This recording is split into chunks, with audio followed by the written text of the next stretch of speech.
Hey, hey, Futurist Jim Carroll from the virtual broadcast studio.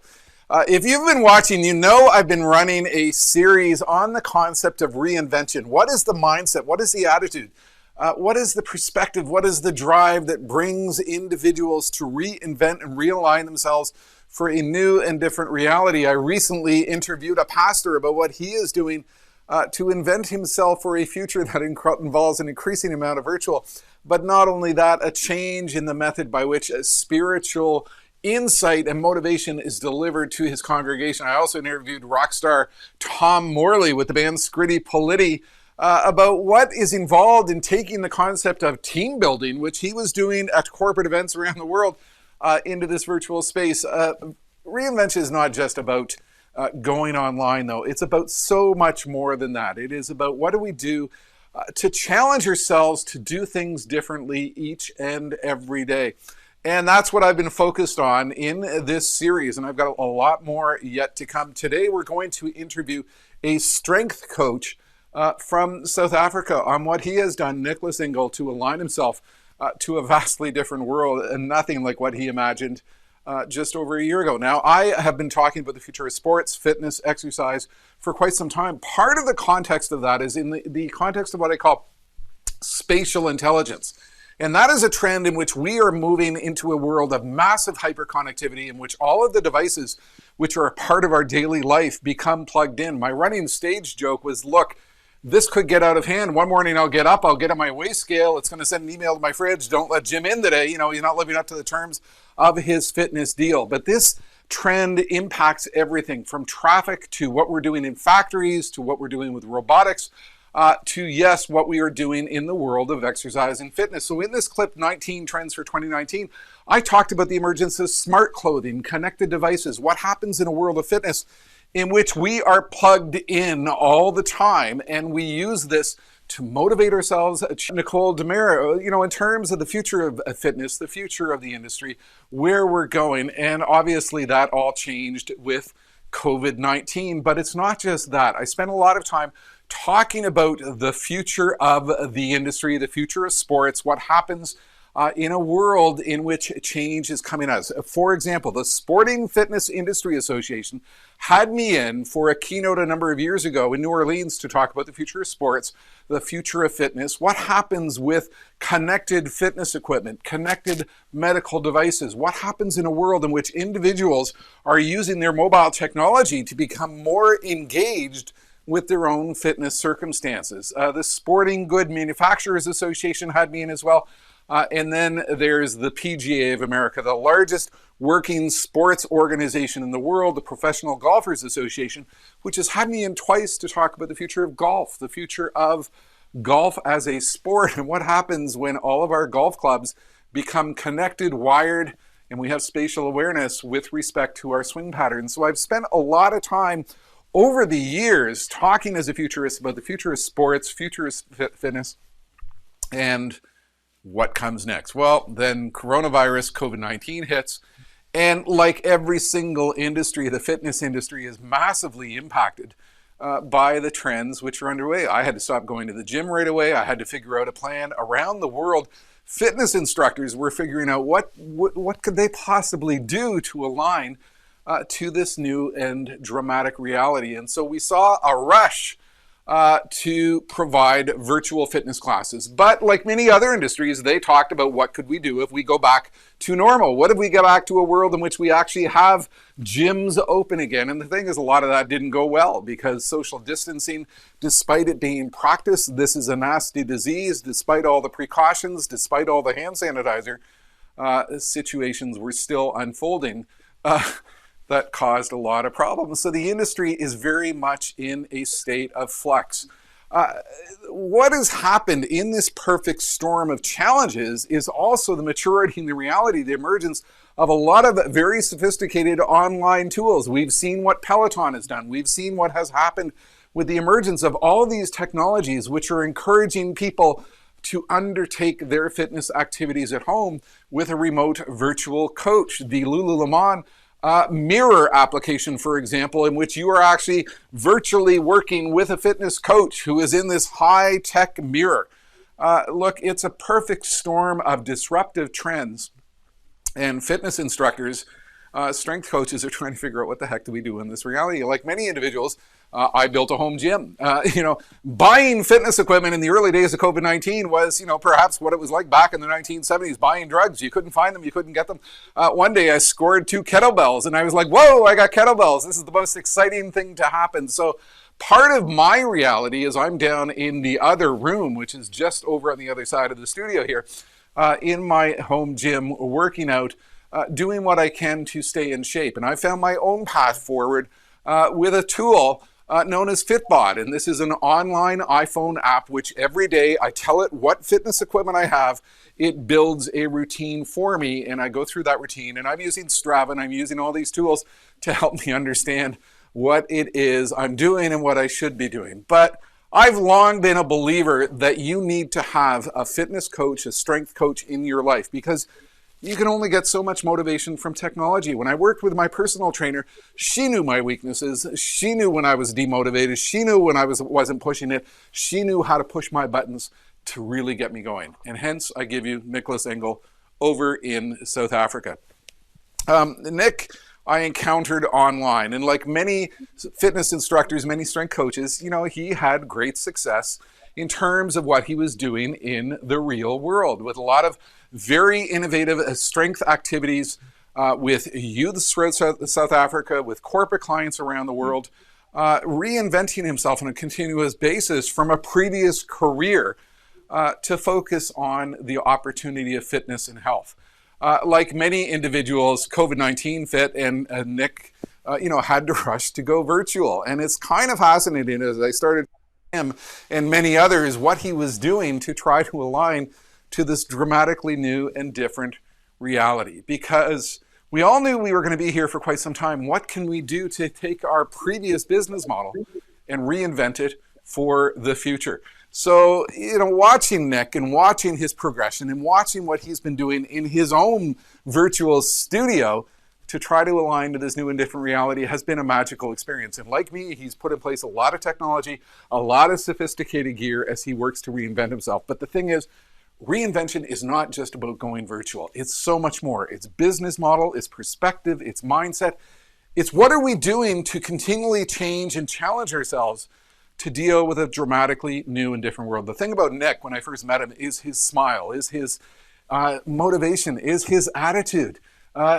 He's someone I think that is taking on tremendous challenges full on and taking the attitude, I'm not going to let it stop me. I'm going to figure out what I need to do to align to this new and different world. So I'm going to bring Nick on in a moment and talk to him as I've talked to a pastor, talked to a rock star, talked to an event professional about the concept of reinvention. So Nick, if you're ready, here you are. You're on the big screen.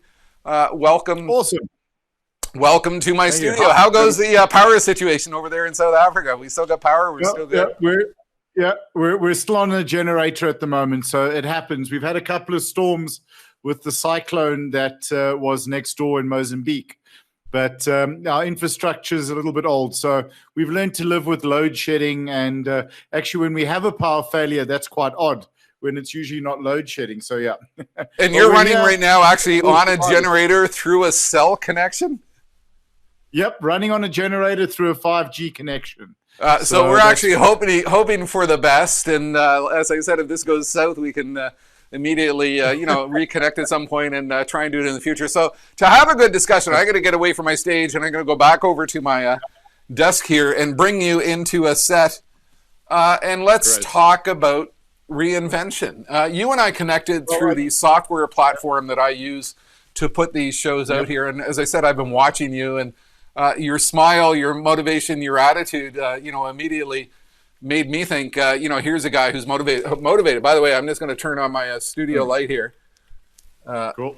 So, and I feel like I should go and put on a jacket quickly. I'm underdressed. Well, I actually started out with a golf shirt when I started doing this 9 months ago. And one moment, one of my sons said to me, "Dad, you gotta pick up the pace a little bit." Tell me your story. You didn't start out as a strength coach, somebody focused on fitness. You like many people, were in a completely different career. Sure. I spent 15 years. I initially had a background in electronics, And that was my dad's old school. And he was like, get something technical behind you and you can go anywhere in the world with it, which was actually very good advice at the time. But I left that industry and I went into financial services. I spent 15 years in that industry. And my last year, I moved down to Cape Town. And I built up a very successful career. I had all the trappings. And unfortunately, with that came massive amounts of drinking. And a point in my life came where it crashed. And it was a choice of either get sober or die. And I genuinely believe that if I didn't stop drinking, I would have had another 6 months. Would have either drunk myself to death, shot myself, which I came close to several times, or written myself off in a car accident. And I didn't want to die. I believed I had some value to add to the world. So stopped drinking, sobered up, realized I didn't enjoy the financial services market, and I opened a gym. A friend of mine gave me a job after I left Cape Town, because I actually got my last year in the financial services industry was in Cape Town, and I got wiped out. I didn't earn an income for 8 months. It was not something that I could deal with. So moved back to Joburg, started to rebuild my life, started training a couple of people for free in the park while I upskilled and worked at another job to sort of pay back the rent. Yep. So Reinvention, I mean, going into COVID, you were already well equipped. I mean, you'd already been through a massive personal reinvention process as a result of tremendously difficult circumstances. And I think that's where part of your optimism for reinvention comes from, is you've already been there. I think the other key point here, you worked in the financial world. I'm actually an accountant by background. Who would have thought, as a futurist? And so a lot of individuals, I think, are already on a path for career and skill reinvention, or maybe reinventing their life because their previous life was not a great thing at the time. So that's part of the mindset. It's what you had embedded within you before and drawing strength from that. So you built a successful practice in the fitness industry. Tell me a little bit about the work that you were doing both in South Africa, around Joburg, and increasingly around the world as you discovered your opportunity as a strength coach.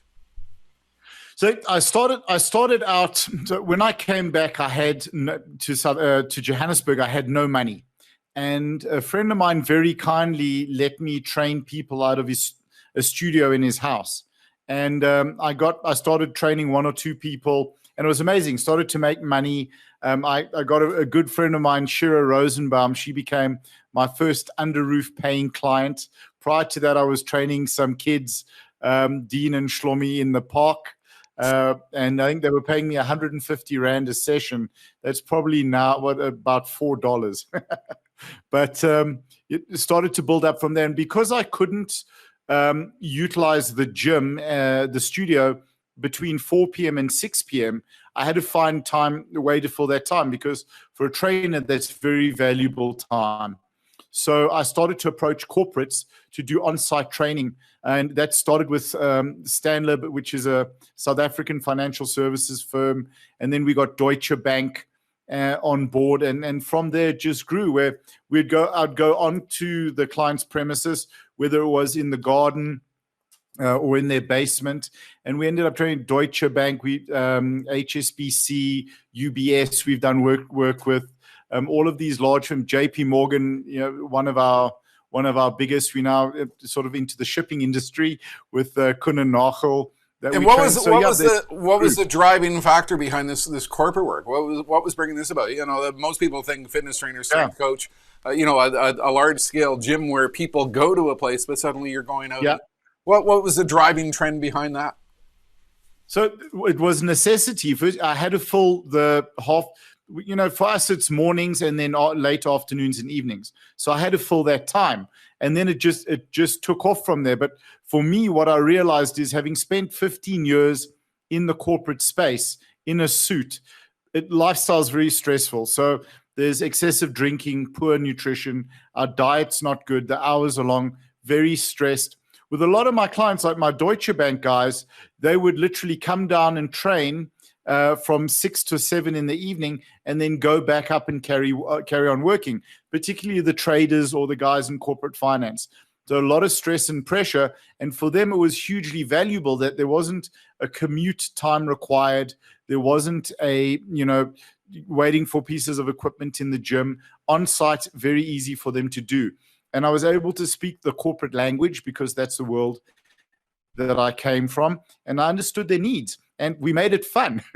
So the reinvention mindset. So you've now transitioned from a finance professional to getting involved in fitness as a career path, and suddenly you're doing corporate fitness work with expats and executives. And are you thinking reinvention at this time, or is this something that is just happening, driven by a personal quest to personal mission? No, it purely came down to finding a way to earn a living.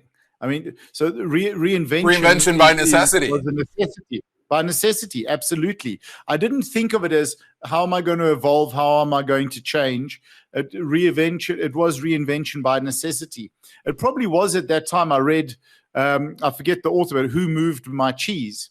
And that gave me the understanding to always look to the future, to evolve, because the type of training that I was doing in my gym, very few people worldwide were doing. And then the corporate stuff, very few people were doing.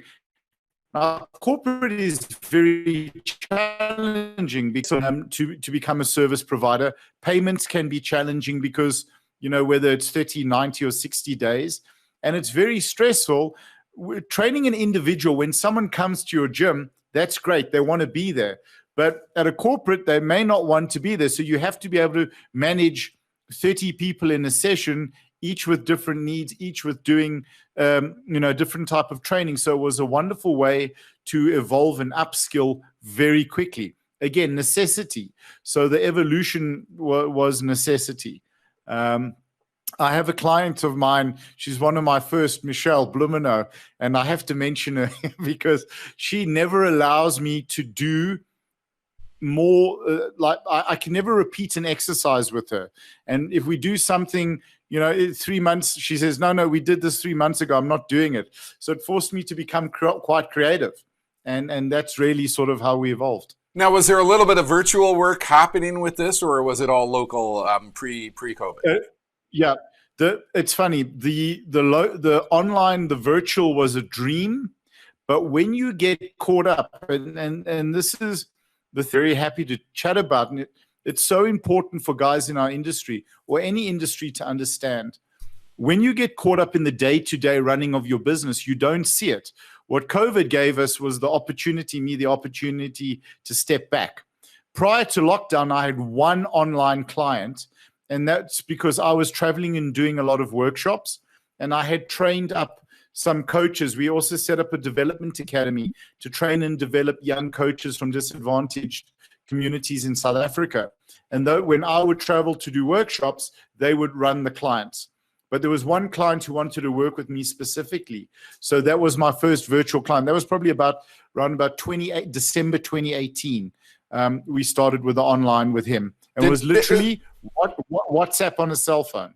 At that time, were you ever thinking that, this was going to be a bigger part of your business, or that reinvention wasn't really on your horizon?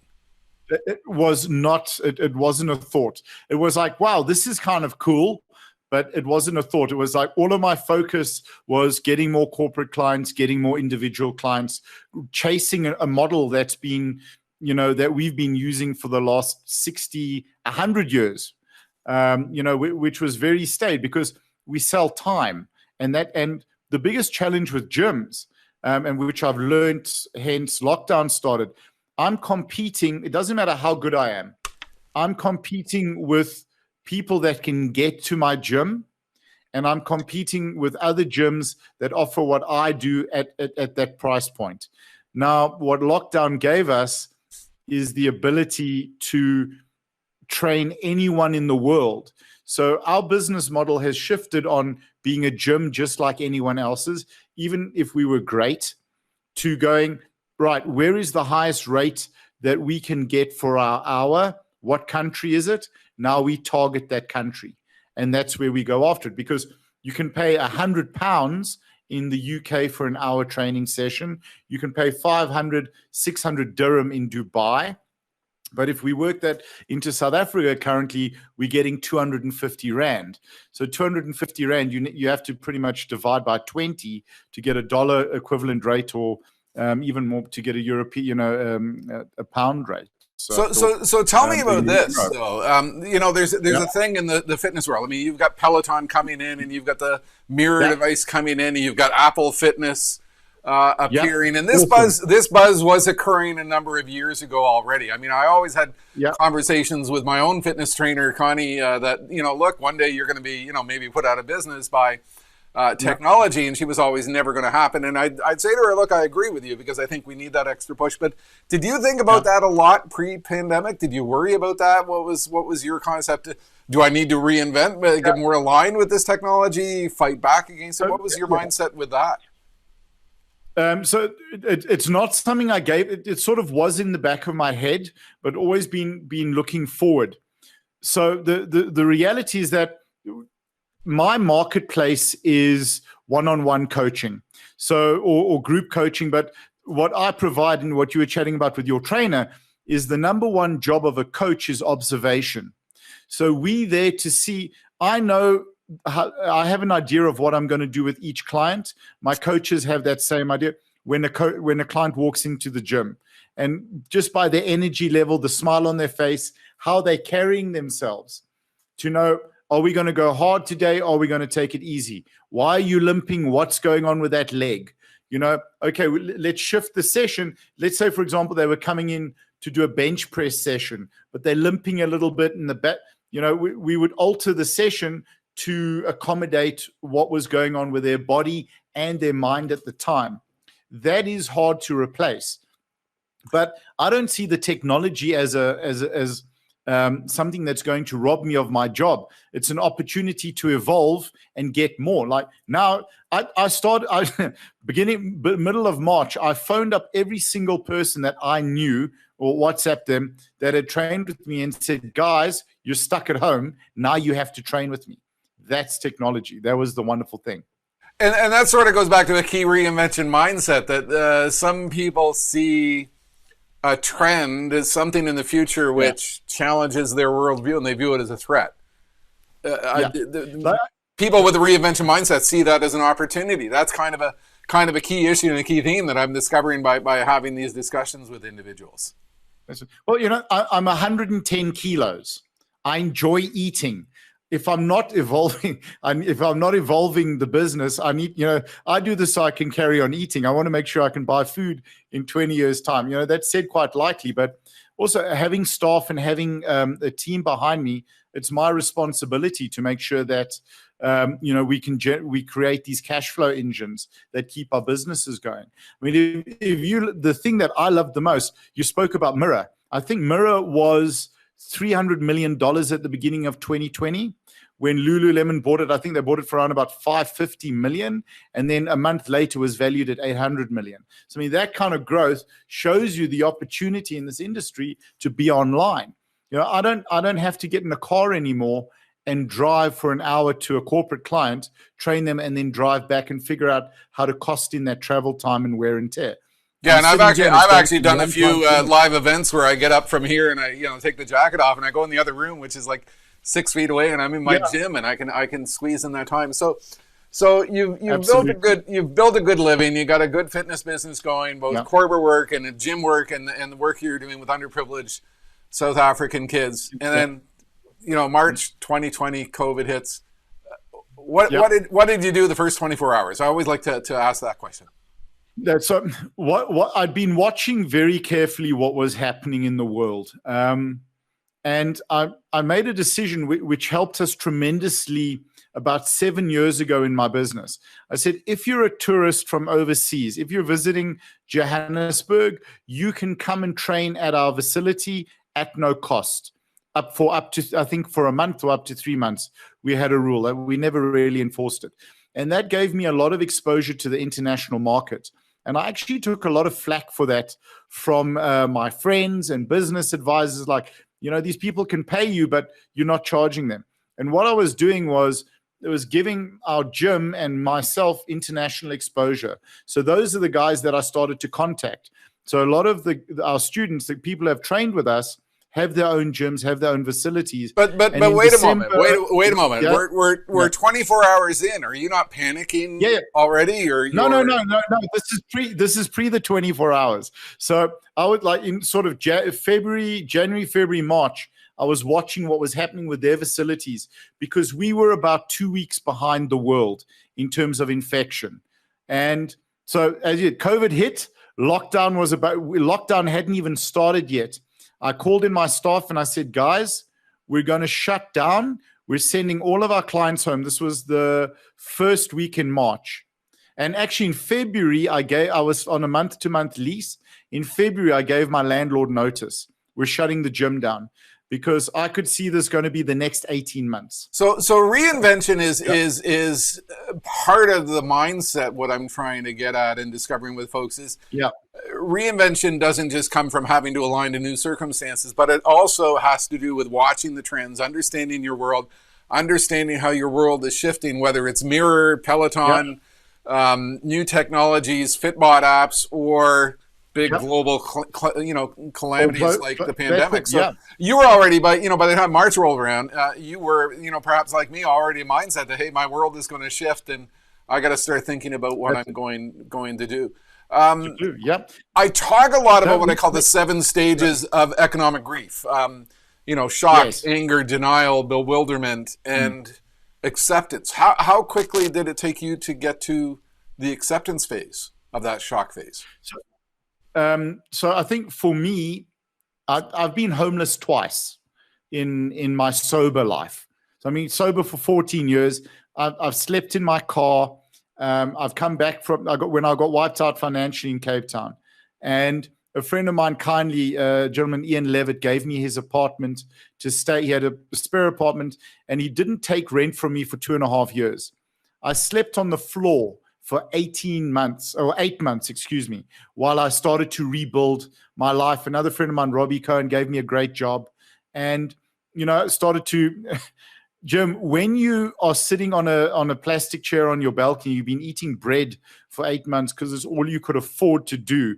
And you go and buy some cheese and you sit and you slice that cheese thin and you have a cheese sandwich.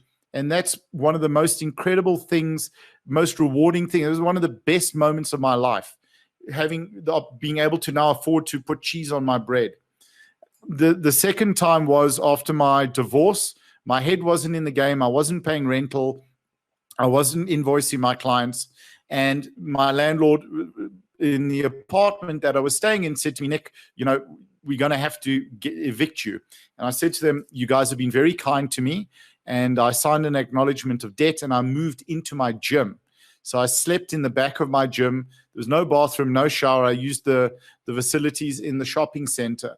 So that understanding of being homeless first in, sleeping on the floor for 8 months, then being in the back of my gym, stuff is only going to break us if we allow it to.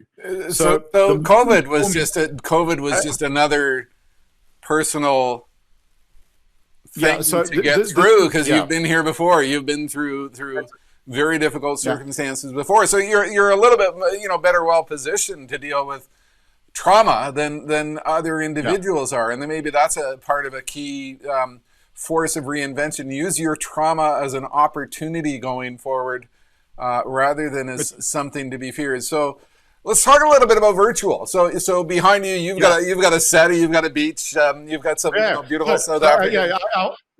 My life pre-watching Jim on social on the thing. This is my life before you, and now this is post you, because you're my green screen hero. So there we go. Look at that. This is where I'm coming from. And for those that are watching, Nick and I are in this community, Ecamm community, which is the software that we're using. And I've become known as sort of Mr. Green Screen because, I'm doing it all down here. But look at that, you've got a blue sheet, and but it, COVID hits, and you've got to like, okay, I got to reinvent my business, and like virtual is going to be part of my thing. And so you started going on this technology voyage, like so many of us. what was it like for you? How quickly did you get there? What hurdles did you have to get through from a technology perspective? So yeah, it was absolutely terrifying. But because I mean, I think I mentioned like COVID hit. And so before we got locked down, I sent all the staff home, and I had 5 coaches prior to that. And we sent our clients home with equipment. But because 70% of our business was corporate, they didn't have the payment structures in place to pay us. So our income dropped by 70%. It was absolutely terrifying. So I had to make a decision. Who knows the online world the best? Who is the best at doing this? And after doing a lot of research and a lot of YouTube, I found it was gamers. So computer online gamers, where they're streaming. I found out what the best guys were doing. I have a great friend of mine, Heinz Kabutz, who's been doing online coaching he's a Java expert for probably 10 years. And he was the one who got me onto EK. And I just found out what the best in the world were doing. I started with my cell phone in my garden on a tripod, on a monopod. And that was it. And we started to build it from there.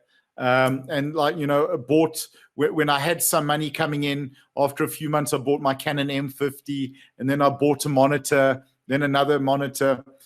I bought a 2013 MacBook Pro at a really reduced price, just upgraded the RAM. So went in very, very cost effective and again, went back to living on oats and potatoes for about 5 months until our income picked up again.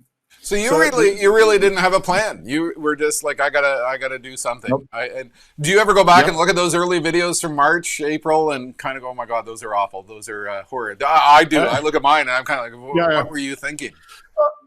No, because I think no one had a clue how to do it and what was going on. So I think it was like, I can't have great image or great audio, but we'll deliver as good a quality content as possible. So the content was good, the experience was good. And until now, playing pre-recorded videos, I think there was a clip of you showed me getting up and going to demonstrate. That's what it was. Now we have the opportunity to pre-record. And this has given us other business opportunities as well. We're not, at the beginning of lockdown, we had 2 companies, and we are now of 6 different businesses. So it's been the most incredible gift. Here's the biggest thing that's been absolutely heartbreaking for me to see. Johannesburg we're a big city, but we're a small community. And seeing a lot of the South African trainers who I know well, they were fighting to keep their existing business. So they were going, this will be 3 months and we'll reopen. I took the view Spanish flu was 18 months. We're not opening for 18 months. And that decision also cost me 4 of my coaches, because the guys some of them weren't able to, deal with being online. It's not something they were comfortable with, and they wanted to be in a physical gym. That's a really interesting point. Reinvention is about accepting reality. That's going to be, I think, the title of a chapter in my book around this. I'm certainly witnessing that with everything I do. I mean, my world is meeting planners, people who organize conferences and events, and there's a bunch of them out there that look, we're going to be back in Las Vegas in 3 months, and I'm like, no, not going to happen. We're you're not. 2022 at least, and so I think part of reinvention, part of the mindset is the acceptance of reality and aligning to that reality, and what you just said, stated that right out, but you also said view it as an opportunity of hope and an opportunity to ride through, rather than something that you should try and avoid. So where do you see yourself in 6 months in this incredibly complex So world? I think and just on that point, if I could say, I think the biggest danger that we face now, that people are facing, is the belief that the vaccine is going to change everything back to the way it was. Whether that's true or not is irrelevant, and I've now taken a 3-year view. So this is end of 2020 that I grow my business. So I think if that can answer the question, it's the next 2.5 years is going to be like this. If the gym's open, great. If not, then I'm not in a mindset where I'm hoping something is going to change. I lived like that when I was drinking. And sure, see, this is what I love about sharing. This is a realization of myself that I've just had. When I was drinking, I was still drinking and hoping things would change or go back to how they were when I could manage my drinking. And then they didn't. So I made it say, right, it's an instant change. In a moment, I changed my life because I didn't want to die. And I had to change everything, my friends, my social work, all of this. And it's the same now with where we are. Where am I going to be in 6 months? I'm not sure, but I'm going to be looking forward. I mean, this is the incredible value in what you do, Jim, what you bring to the world. You show people what's coming. And you need to, this is like trying to drive down a windy, like a Los Angeles Canyon road, looking at the 1 inch in front of your car. It's going to be a very stressful drive. You've got to be looking at the horizon and in front of you. That's the thing. Yeah, and so a guy like me, I mean, I always had a zillion stage quotes, and one of my favorite quotes was, when it comes to the future, we don't know where the heck we're going. We're making great time, and that's a reality. The job of a futurist, I mean, it's become increasingly difficult just to predict exactly how this is going to unfold. But I know this world of my broadcast studio here, this is reality for quite some time, to come.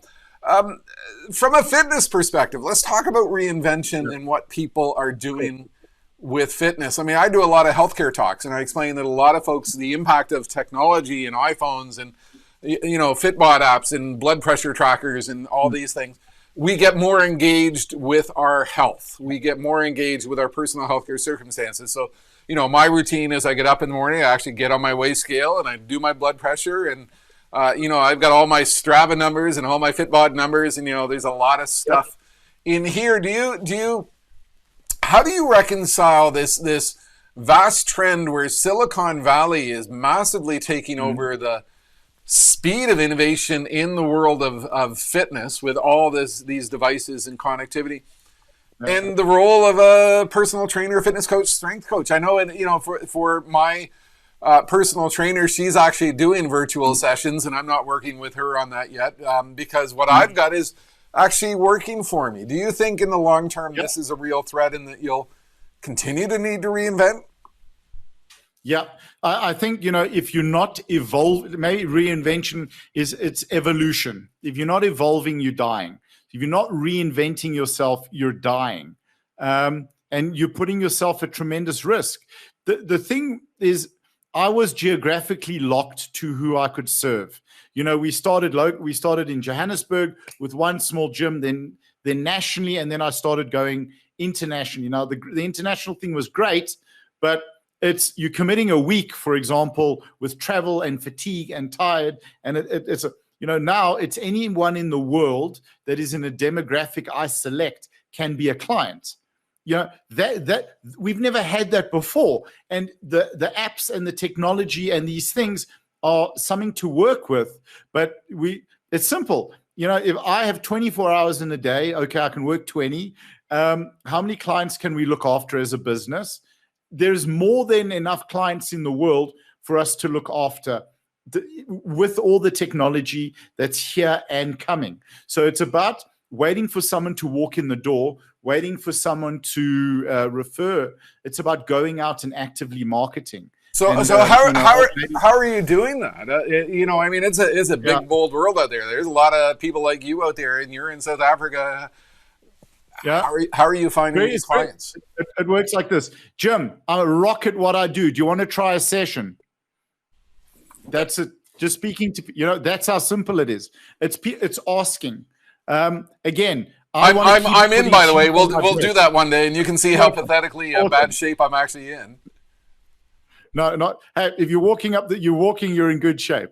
So, like the thing is, it's like if you got to eat, you got to feed a family. You've got to do all of these things. You want to, and then let's take it to the next level. You want a nice life. You want to retire. You want to travel. You want to see the world. Asking people, it's once you get over that, you got to get over it, or you're not going to get what you want. But from a marketing perspective, so previously, I presume your marketing dollar was a lot of local in South Africa and referrals, corporate work. Is your marketing investment reinventing? Or you? How do you get to somebody in Dubai? How do you get to somebody in Tokyo? How do you get the next story out there to others? So I think the thing that I found worked incredibly well for me, and again, coming from the financial services side and the insurance side, is asking for referrals. So I got to Dubai by asking a mate of mine, Simon, dude, you went to school in the UK. Who do you know who's in Dubai? He said, yeah, I've got a mate of mine. You give him a call. That's how. So that's all sort of the one-on-one. What I found is, again, I also look at what the world is doing, and then I do something slightly differently. I have a belief that I never want to be even the biggest fish in the pond. I want to build my own pond. So I don't like competition. When a market, even the corporate space now in South Africa was becoming saturated, we were evolving our product offering to offer wellness days, self-defense workshops, just always be ahead of the curve. So the marketing for me really is spending time speaking to people, and I spend my money, the marketing money, on my existing clients. I'm gonna steal that quote. Don't be a small fish in a big pond. Build your own pond. I absolutely build your own. Yeah. See, and let's put it: build your own damn pond. And don't anyone else wants to move into it, build another pond. And you'll always be the guy who built that pond. So I put a lot of money into my existing client base, whether that's giving them free sessions, or sending a T-shirt over, or delivering some food to them, that like a bar of chocolate. One of my favorite clients, I always drop off a bar of chocolate at him. He's like, "What are you doing?" So I'm guaranteeing future business. So that's. Yep. Another thing. So, I mean, your work. Does your optimism waver? I mean, every once in a while, do you sit back and go like, no, in my case, I get a little tired in my basement. I miss my stage, and I miss my real life, as it was in the olden days. And I'm kind of like, I wish it could be back. Does your optimism waver, and how do you get through that? Okay, you might miss your stage, but how much fun are you having with your Stream Deck right now? Oh, I'm having a ball. It's a new piece of gear, and my wife is constantly managing my expenditures because there's so many toys that we can get involved with. But this has been a game changer in that I can go from this to this, and toss my name on the screen. I'm so jealous right now. So yeah, you need one of these. But optimism. How do you manage optimism? How do you keep yourself in that reinvention state of mind? So I don't think I'm an optimist. I think I'm a realist. If I'm feeling down, I'm not going to be productive. It's that simple. So I don't allow myself to feel. I'm in charge of how I feel.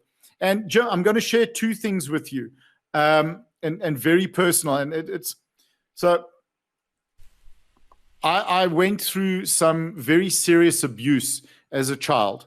My late mother was a drug addict, and she would put me in places with her dealers that were terrible. And from at the age of 6, I was being raped by 10 grown men at a time. When you have that, my stepfather committed suicide in front of me. He blew his head off when I was 4 years old. These are the things that I've experienced in life. And for myself personally, sitting on my couch with my gun in my mouth and asking God to give me the courage to kill myself. That's, and I feel physically sick and weak and in pain when I say that, because I believe I've got a good relationship with God. I try to do, to live a life that would make him proud. When you've been there, you understand that every single day above ground is a good day.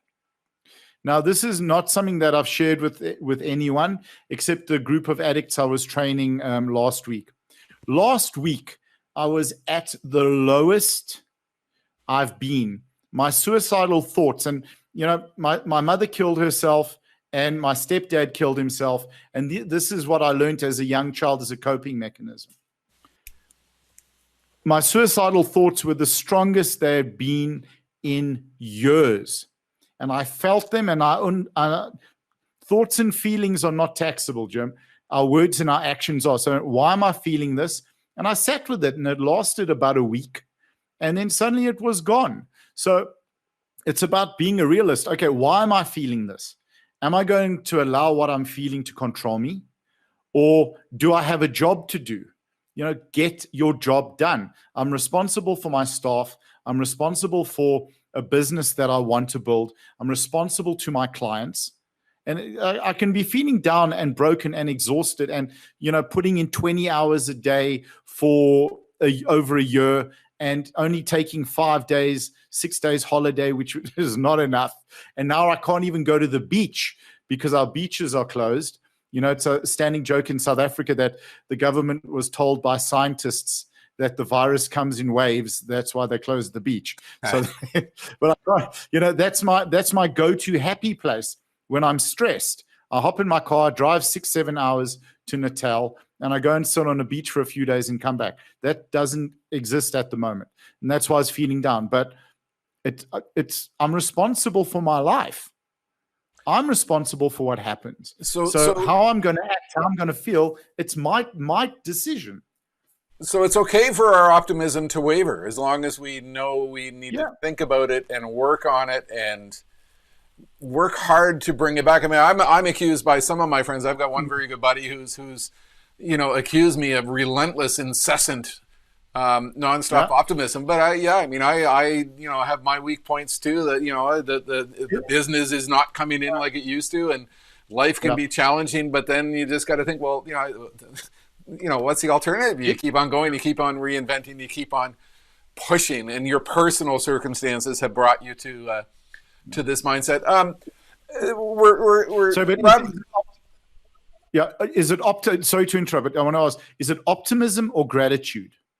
I think it's both. I mean, I will use the phrase a lot that optimism is my oxygen. It is what helps me breathe. But it's also, being grateful for the fact that I've reinvented my career many, many times. I mean, when COVID started, my sons are 26 and 27, and my wife, who's been working with me at home here for 25 years, she said to them, look, Dad's going to have to reinvent himself again. Because I've been here before. I've reinvented multiple times. The voyage from being an accountant to being a futurist is a pretty long, complicated, fascinating voyage. Sure. Let's close off with this thought. And I got to say, it's fascinating that your cellular has hung in like it has 5G and works apparently. We've had a couple of moments what you'll see in the tape where your voice is warbled and there's been a little bit of fuzziness, but it's mostly been there. What advice would you give, 2 or 3 points, to people who are sitting out there and they're terrified by the future? They're terrified of what COVID has done to their career, to their industry, to their job, to their future. They're still caught in that state of bereavement and shock and denial. What would you advise them in terms of going forward? Have things in your life that serve you. So people always say to me, Nick, can't you just have one beer? Or can't you have 2 beers? Alcohol adds no value in my life. So I only have things in my life that add value, that serve me. Does fear serve you? Does anxiety? Does your anger? Sit down and say, is what I'm feeling right now serving me? Acknowledge that you're feeling it, but the feeling has no tax. Your thoughts have no tax. Your actions and your words have tax. So you can feel it. Like I can feel scared. I love my father's my best friend. I love him with all of my heart, and I'm freaking terrified of this virus and him because he's 82. And unless he's meeting a young lady, then he's 50. But that's another story. So I'm terrified, but it doesn't serve me if it interferes with how I function on a daily basis. I think that's the first point. The second point is, we talk about strength. You have no idea how strong you are until being strong is the only choice you have. And if you want it, everyone is flipping survived 2020. They have all the strength and capability to get to where they need to be to get through this already. It's not you've got this in you, get it done. And that's it. And the bottom, again, just get it done.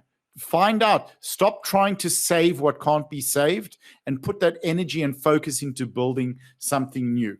I had a couple of serious challenges with the gym and with people that I was involved with that became very problematic. And people going, why are you not stressing about this? Is it because it doesn't serve me? If I put energy into stressing about something that's now in the past, it's not going to help. I want to build something. We have finite energy. Allocate it where it serves you. So part of reinvention is knowing it's not just attitude, but it's knowing where to focus your energies and how to get through everything. And the coolest thing, how to get through everything one day at a time. So Nick, look, this has been absolutely fantastic. Thank you for joining me. We were scheduled to do this, I think sometime last week, and you had storms come through, and we postponed. And you sent me the message just over 2 hours ago and said, "Guess what?